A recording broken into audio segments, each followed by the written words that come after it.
Pada video yang ini, insya Allah yang terakhir ya, kemudian kita akan bahas gaya lintangnya. Gaya lintangnya, eh, gaya lintang akibat beban mati ditambah dengan dengan beban hidup. Eh, Konstruksinya seperti ini. Di lintang jembatan A ke B, itu yang pertama beban mati ini ya. Ini beban merata, kemudian beban titik nih, roda, maka akan didapatkan nilai VA paling tinggi. Nilai VA paling tinggi, nilai gaya vertikal di tumpuan. Jadi kalau yang tadi, susunan yang tadi itu eh, untuk momen maksimum, maka didapat tadi alternatif 4, yaitu yang seperti ini, di sini yang paling besar. Nah, kalau yang gaya lintang ini nanti arahnya ke tumpuan ya, seberapa besar dia menyalurkan beban di tumpuan. Maka posisi ban pas di atas tumpuan itulah yang paling berat di sahan tumpuan. Untuk tumpuan ya, bukan untuk eh, balok. Kalau yang tadi, momen tadi ada untuk balok. Kalau ini di tumpuan. Nah, yang pertama tadi beban merata ini, kemudian eh, tambah beban hidup nih ya, maka VA adalah nilai seperti ditulis ini ya. Sekarang kita akan uraikan nilai itu. VA sama dengan setengah 1/2 dikali dengan nilai Q. Nilai Q tadi nilai beban, ini kita lihat ya, di sel Q132. Q132.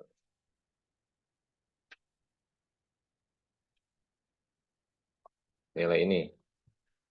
Nah, ini beban aspal, melantai, tambah rasuk, itu bebannya sekian.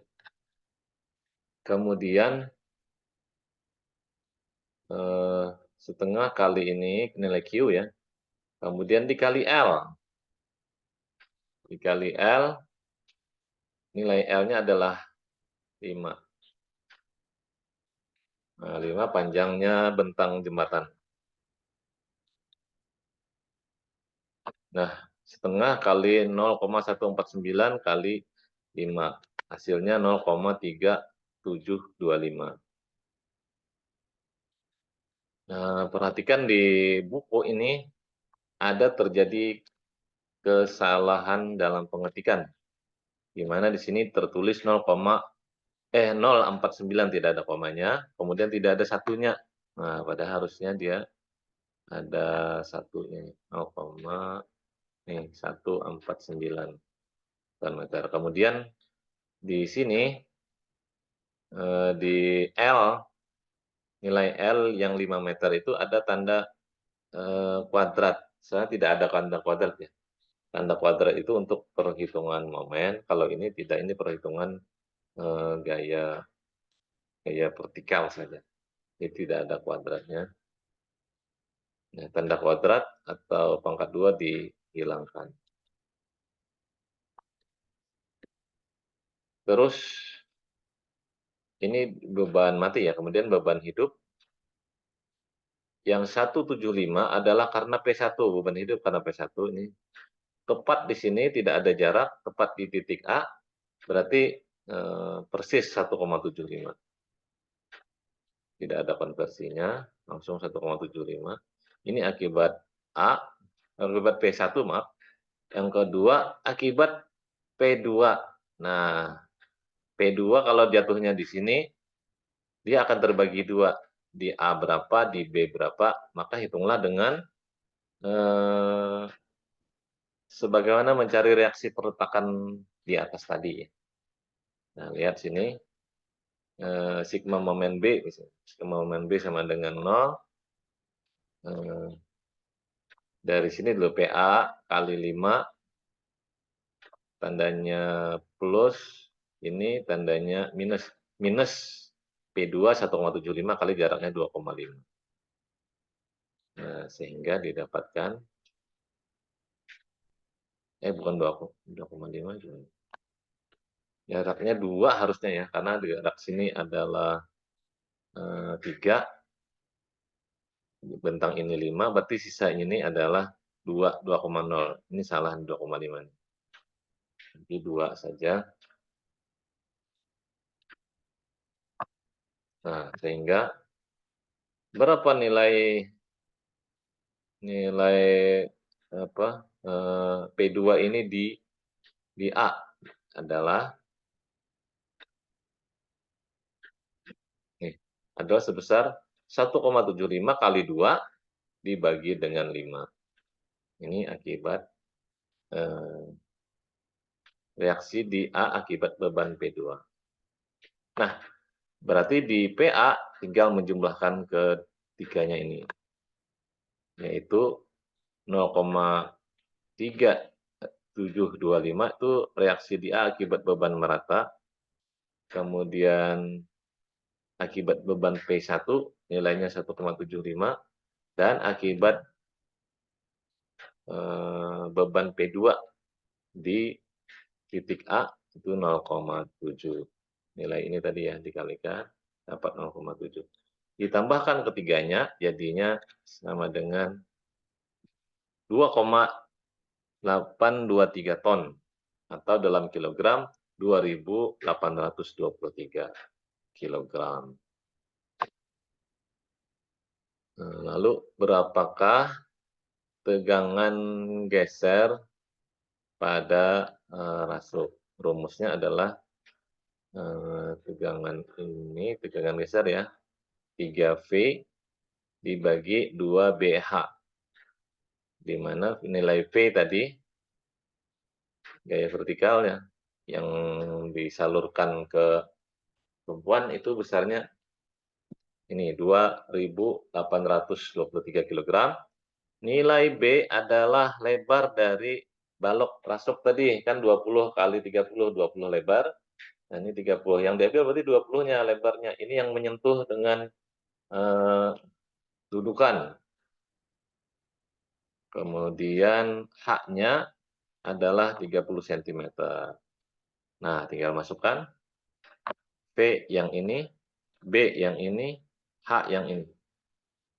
Dimasukkan 3 kali 2.822,5, 2 dibagi dengan 2 kali 20 dikali dengan 30. Hasilnya sama dengan ini, 7,06 kg per cm. Kita cek 7,08, kita hitungan 7,06. Jadi ada selisih sedikit 0,02 kg per cm persegi. Jadi kita abaikan, bisa diabaikan.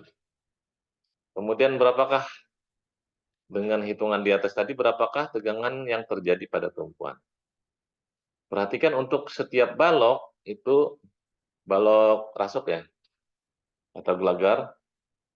Yang pertama, bidang sentuh balok dan tumpuan, kan tidak semua balok duduk itu, berapa sih luasan yang duduk di tumpuan. Nah, luasannya adalah lebar balok rasuk itu tadi berapa, kali panjangnya berapa dia duduknya. Nah, kita lihat di data soal, dia duduknya sepanjang 40 cm. Lebarnya 20, berarti luasan bidang sentuhnya 20 kali 40. Lihat hitungannya.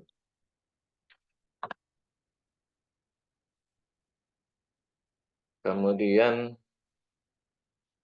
2, gaya vertikal yang bekerja di tumpuan V, nilainya tadi di atas.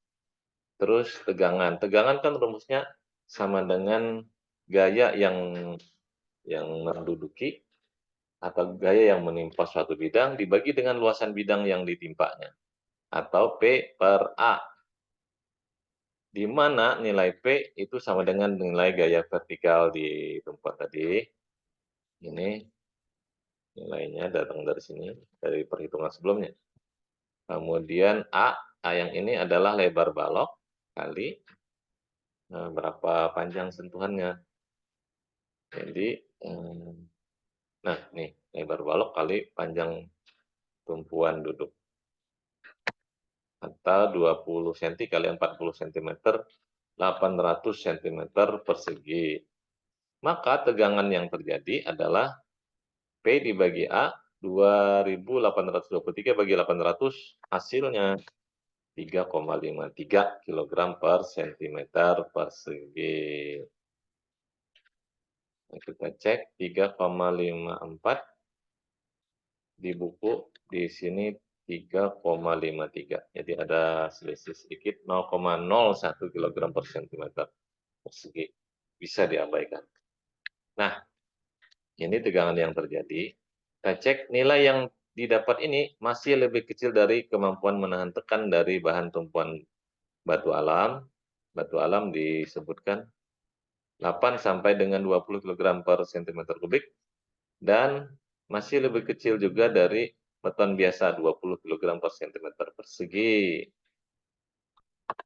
Nilainya cuma 3,53, sedangkan batasnya 20. Jadi lebih kecil hampir 6 sampai 7 kali lipatnya.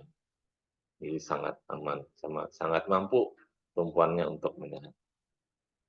Demikian uraian untuk jembatan sederhana ya. Jadi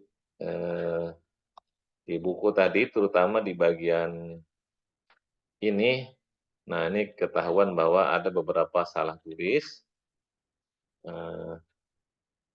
dan ketinggalan angka menulisnya ya. Karena itu contoh-contoh di buku harus dicermati betul-betul dari mana saja angka-angkanya datang, dan dengan pengetahuan ini kita bisa mengkonversinya ke permasalahan yang lain. Lain jembatan tentu saja lain bebannya, kemudian lain ukurannya, eh, lain pula sifat-sifat dan ketahanan. Demikian untuk bab 4 ini, mudah-mudahan bermanfaat. Selamat berpuasa, semoga Allah memberikan keberkahan kepada kita semua. Assalamualaikum warahmatullahi wabarakatuh.